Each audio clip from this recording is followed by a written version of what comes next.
te remercie, Emmanuel. Je voudrais tout d'abord remercier Alexis Arca de m'avoir convié à ces travaux. Avec le sujet qu'Emmanuel a énoncé, un sujet qui m'a d'abord intéressé par son côté inhabituel pour un travailliste. Et je dois dire que je suis allé de surprise en surprise, ce qui m'a conduit à changer, pour une part, le regard que je pouvais porter sur le fonctionnement des entreprises en le scannant, ce fonctionnement des entreprises, à partir de cette notion donc, qui est celle du conflit d'intérêts. La notion de conflit d'intérêts, donc ici, concerne des relations de droit privé, puisque nous sommes dans une entreprise, et dans le cadre d'un régime de droit privé, le conflit d'intérêts est une notion de fait, de pur fait. La Cour de cassation, lorsque la notion est employée, s'en remet au pouvoir souverain des juges du fond quand il s'agit d'examiner l'existence même d'un conflit d'intérêts. En effet, pour les relations de droit privé, j'insiste bien là-dessus, ni la loi ni la jurisprudence ne donnent une définition du conflit d'intérêts. On en a une qui vient d'être rappelée il y a quelques instants, qui est issue donc de la loi du 11 octobre de 2013 relative à la transparence de la vie publique, mais s'agissant là de relations de droit public. Alors, la doctrine privatiste s'est quand même intéressée à cette notion de conflit d'intérêts, et un important travail doctrinal rendu il y a quelques années, il s'agit d'une thèse qui a été soutenue par Thibaut Douville il y a quelques années, a proposé une définition du conflit d'intérêts qui est, ma foi, assez proche finalement de celle qui a été précédemment énoncée. Je donne juste la définition qui était suggérée. Le conflit d'intérêts, c'est, selon l'auteur, la situation dans laquelle la personne qui s'est vue reconnaître un pouvoir juridique ou matériel pour accomplir une mission pour autrui doit, à l'occasion d'une opération déterminée, trancher entre l'intérêt qui lui est confié et un autre intérêt, quel qu'il soit, le sien ou celui d'un tiers, ce qui fait naître le risque d'un détournement de pouvoir. Ce qui est intéressant, c'est cette référence justement à la notion de pouvoir qui, me semble-t-il, fait un lien avec ce que nous avons pu entendre à propos des conflits d'intérêts concernant les agents publics. Cette proximité, somme toute, n'est pas très étonnante parce que les deux notions, celle proposée par la doctrine et celle énoncée par la loi, ont en commun d'être très larges.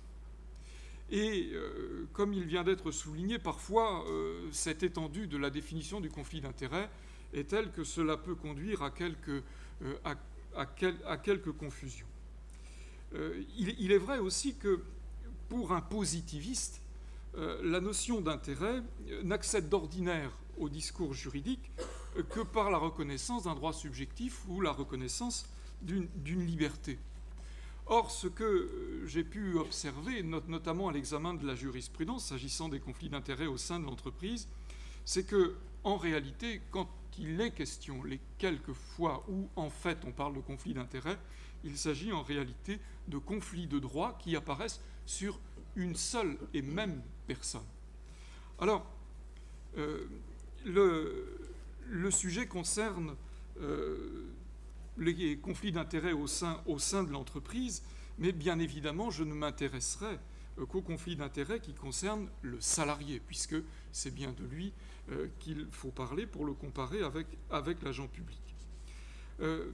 Les conflits d'intérêts sont parfois au sein de l'entreprise à aborder pour certaines personnes qui exercent des fonctions qu'on pourrait qualifier de sensibles. Je pense aux experts comptables, je pense aux personnes qui travaillent dans des agences de notation de crédit.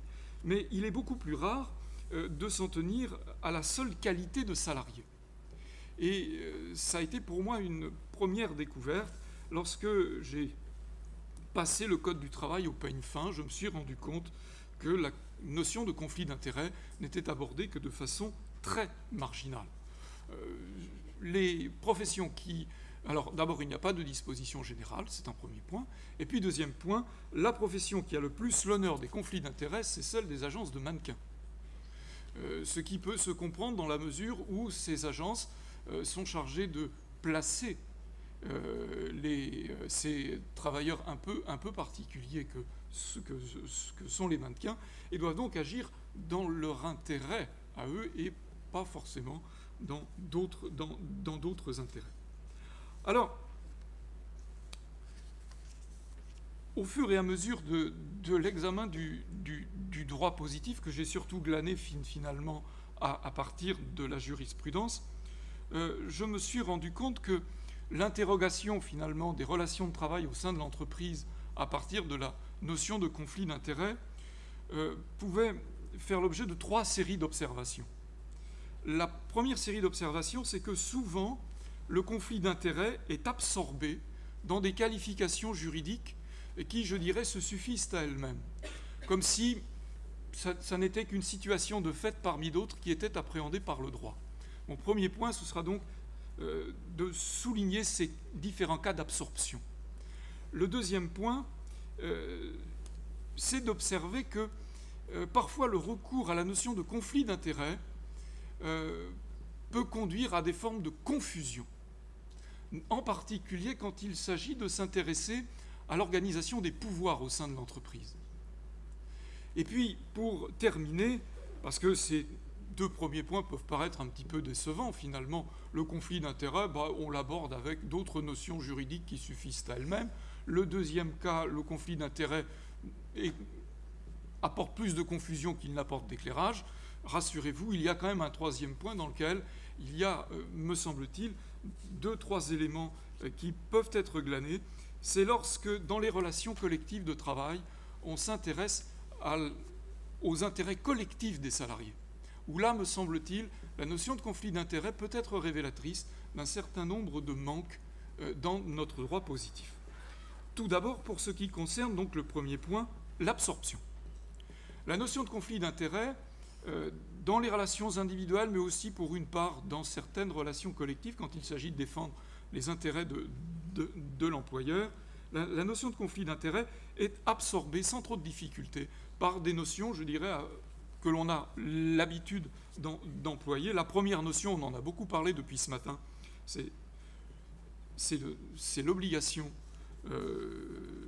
c'est le devoir de loyauté et l'obligation, enfin tiré de l'obligation de bonne foi. Et puis la deuxième règle à laquelle on est habitué, eh bien c'est l'application de l'article L1121-1 du Code du travail qui essaye de trouver un équilibre entre des droits qui sont en conflit avec donc le principe de pertinence et de proportionnalité. Alors, sur l'absorption du conflit d'intérêts par le devoir de loyauté et puis aussi par le droit disciplinaire, je pourrais donner quelques exemples qui le montrent assez bien.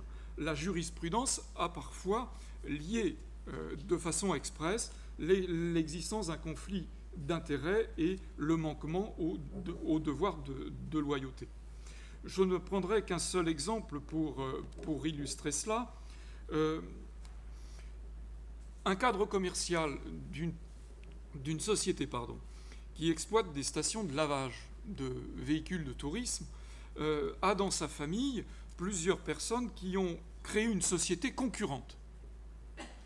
Et cette société concurrente achète une station de lavage qu'aurait pu convoiter la société de notre cadre.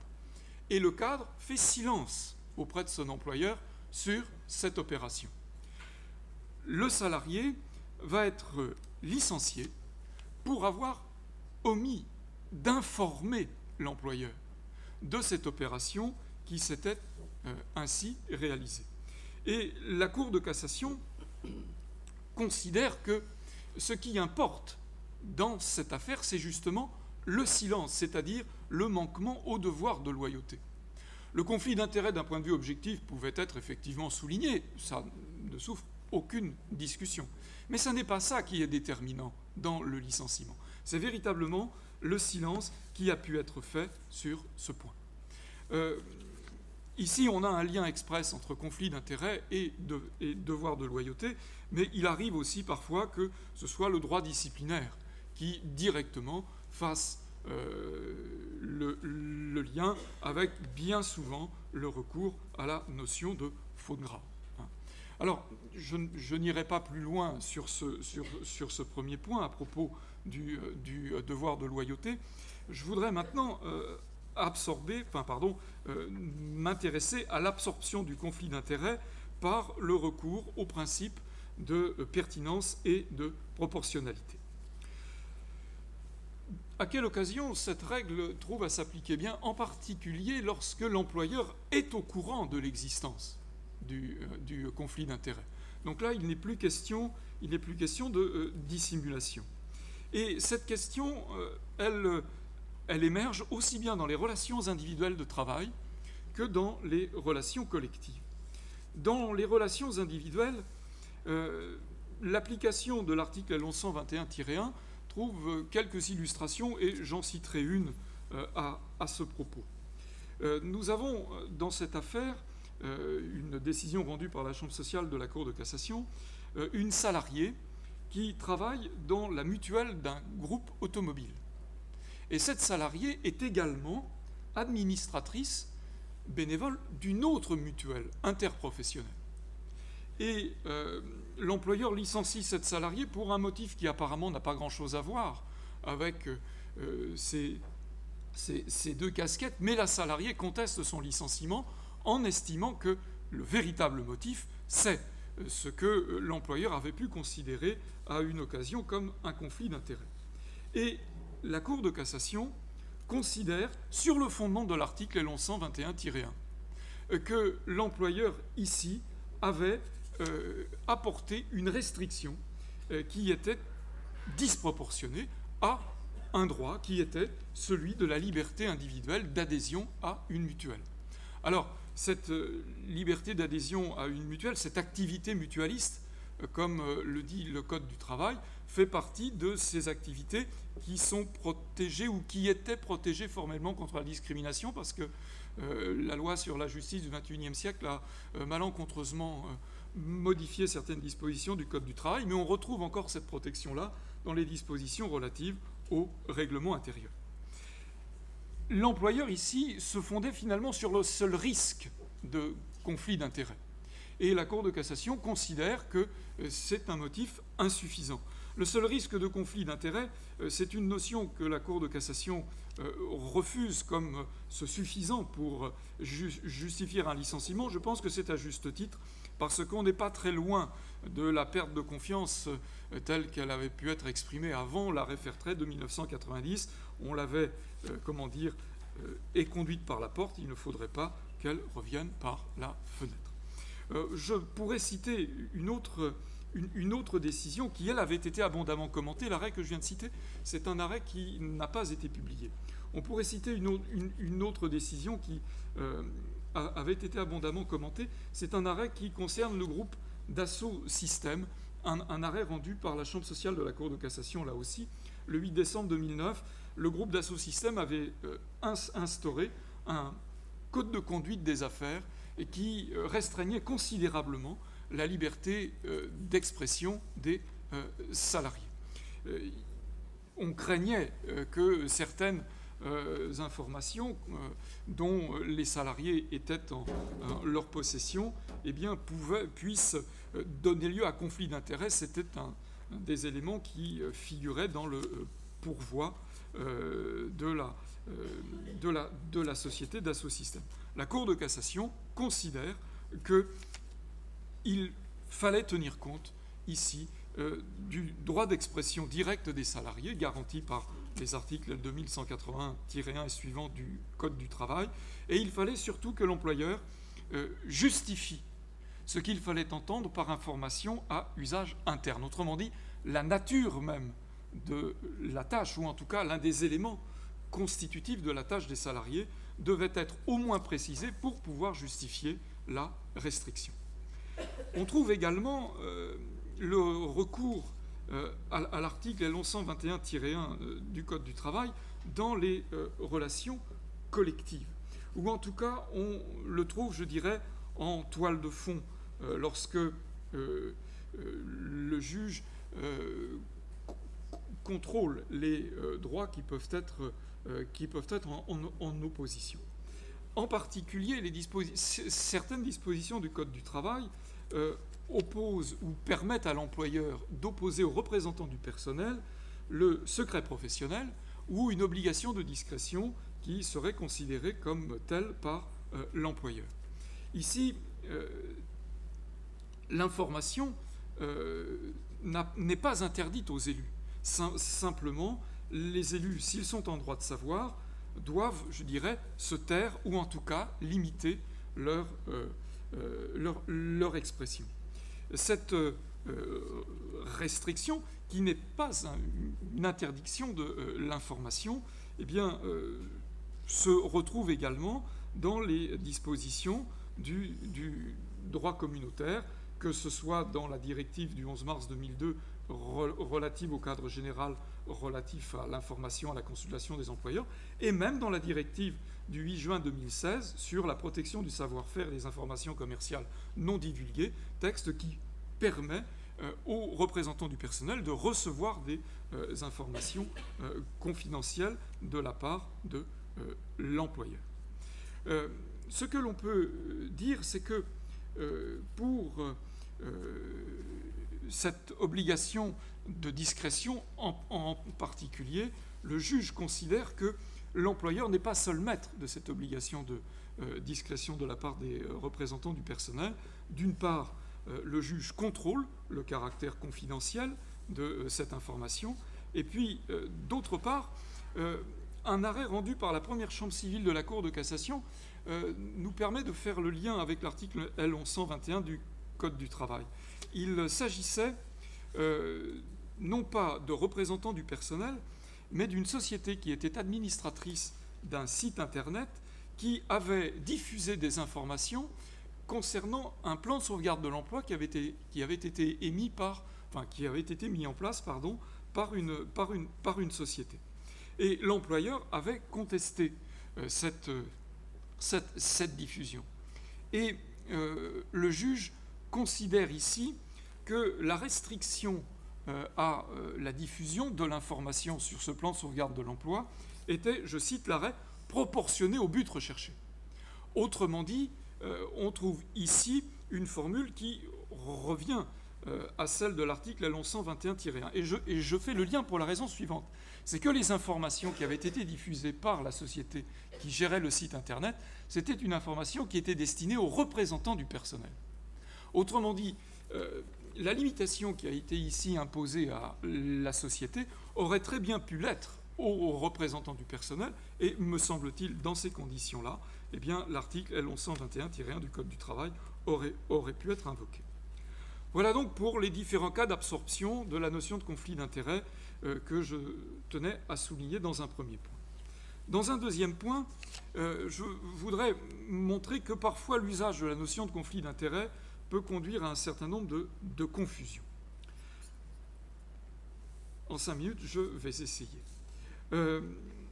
Alors, comme je voudrais quand même mettre l'accent sur la troisième partie, qui est la plus, me semble-t-il, la plus intéressante, je voudrais juste dire 2 mots à propos de la confusion. Il arrive que l'on parle de conflit d'intérêts lorsque l'on se pose la question, par exemple, du cumul de certaines fonctions au sein même d'une entreprise. Être un administrateur avec un mandat, et puis en même temps être un salarié.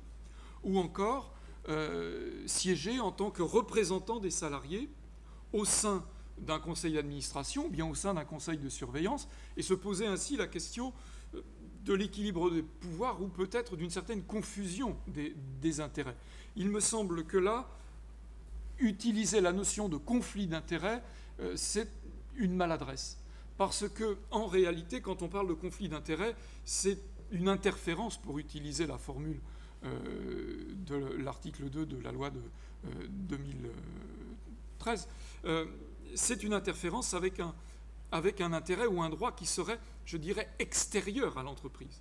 Or là, quand il est question de cumul de mandats d'administrateurs et de contrats de travail, par exemple, c'est plutôt une question de confusion. Et il me semble, c'est ce que j'essayais de démontrer, que la notion de conflit d'intérêts ici n'avait pas lieu d'être employée. Alors, ce troisième point concernant les révélations. Bon, ce sont des révélations, je dirais, de faible portée, ou plutôt des révélations pour quelqu'un qui ne s'était sans doute pas suffisamment intéressé au sujet jusqu'à présent. Il me semble en effet que, en matière de relations collectives de travail, quand il s'agit de la défense des intérêts des salariés, il y a certains risques de conflit d'intérêts qui ne sont peut-être pas suffisamment prévenus par le législateur. Et je voudrais pour cela le souligner dans deux cas de figure. Le premier cas, c'est celui de la représentation syndicale, et le deuxième cas, c'est celui de la représentation élue du personnel. Premier volet, la représentation syndicale. Depuis que la notion de représentativité syndicale existe, et plus encore depuis la loi du 20 août 2008, le critère de l'indépendance syndicale a une importance particulière. Cette condition d'indépendance s'impose dès que le syndicat s'implante au sein de l'entreprise, puisqu'il doit être considéré comme indépendant, aussi bien à l'occasion de la création d'une section syndicale qu'à l'occasion de la présentation de candidats au premier tour des élections. Mais cette condition d'indépendance, elle est présumée. Et la preuve contraire est parfois difficile à établir dans un certain nombre de cas, lorsqu'on a affaire à un syndicat autonome. Il me semble que là, quelques difficultés se présentent, mais il est vrai aussi qu'il faut tenir compte, et c'est un véritable dilemme, de la liberté syndicale. Si certains salariés ne sont pas satisfaits de la façon dont une organisation syndicale les défend, parce qu'ils considèrent qu'elle n'est pas suffisamment indépendante, et s'ils ont du mal à apporter la preuve de ce manque d'indépendance, eh bien, peut-être n'auraient-ils qu'à créer leur propre syndicat, mais la liberté ici apporte la division. Ce que l'on peut observer à propos de la représentation syndicale, c'est que, en matière de désignation d'un délégué syndical ou d'un représentant de section syndicale, la loi, et j'insiste bien là-dessus, la loi ne pose aucune règle, je dirais, relative à une possible incompatibilité entre ces fonctions et celles de personnes disposant d'un mandat de délégation de la part de l'employeur. On n'a aussi aucune incompatibilité liée aux relations familiales. C'est le juge qui, seul, a apporté les précisions qui s'imposent en ce domaine. Il est vrai cependant que depuis 2008, pour être par exemple désigné délégué syndical, il est préférable d'avoir été candidat aux élections professionnelles et que dans ces conditions-là, les candidats doivent respecter un certain nombre de conditions liées notamment aux incompatibilités familiales. Alors, j'en viens maintenant à la représentation du personnel, à la représentation élue. Il y a bien ici des incompatibilités familiales qui sont énoncées par le Code. Mais maladresse de rédaction depuis 2008, ce dont il est question, c'est l'incompatibilité de certains liens familiaux avec l'employeur. Quand l'employeur est une personne morale, ça pose une petite difficulté. Je préfère qu'on s'en tienne à l'ancienne formule qui concernait les liens avec le chef d'entreprise. Cela étant, les incompatibilités qui sont énoncées par la loi ont pu paraître parfois insuffisantes. Mais le juge, s'agissant de l'inéligibilité, eh bien, préfère s'en tenir aux cas qui sont énoncés par la loi et à eux seuls. Alors, sur l'autre volet de l'incompatibilité entre des fonctions de direction et la qualité de candidat aux élections, pour les représentants du personnel, là aussi, c'est le juge qui a dû se prononcer. La loi n'indique en rien. Le juge ici utilise des formules qui sont un peu différentes de celles que l'on peut rencontrer à propos des représentants syndicaux. Ça n'est peut-être qu'une question de circonstances de fait. Cela dit, et puis j'en terminerai là, je m'en tiendrai simplement à la désignation, deux difficultés se présentent qui, me semble-t-il, montrent quelques lacunes. La première difficulté, c'est celle des candidats aux élections au second tour des élections professionnelles.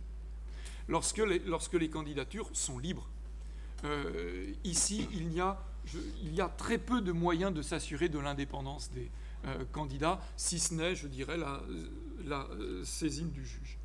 Et puis, il y a aussi l'autre cas, celui où, en l'absence de présence syndicale dans l'entreprise, les élections sont organisées par le seul employeur, sous le seul regard des salariés qui sont susceptibles de saisir le juge. Il me semble là que quelques difficultés se présentent également. Je pense être allé à ce qui me semblait être l'essentiel dans les quelques minutes qui m'étaient imparties. Je vous remercie de votre attention.